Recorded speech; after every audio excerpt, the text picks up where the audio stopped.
À Expo-Rail, le défi était déjà au niveau de l'ampleur du projet.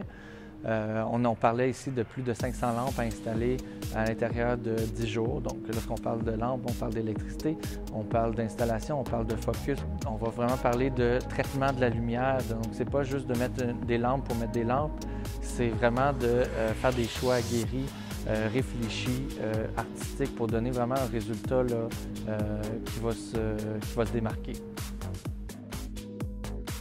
Comme mise en contexte, l'éclairage qu'on a fait faire ici s'insère dans le renouvellement de notre exposition permanente.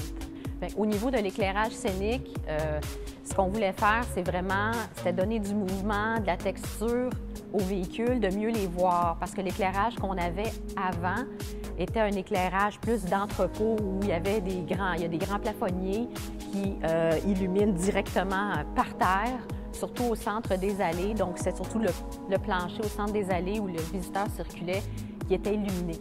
Alors qu'avec le design qui a été fait par Light Emotion et l'installation par Luminar, l'effet maintenant qu'on a, c'est que la projection de la lumière est sur les véhicules, va être sur les panneaux graphiques, mais on met en valeur les textures, les couleurs, les différents aspects des véhicules qui peuvent échapper aux visiteurs, même si c'est en hauteur ou à des endroits qui sont difficiles à voir.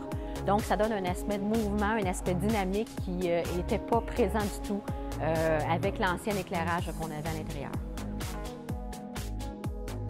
Avec mes collègues, dans le fond, on regardait chaque train puis on voulait s'assurer que chaque train était à sa juste valeur, était éclairé à sa juste valeur, sans toutefois déranger l'œil du public.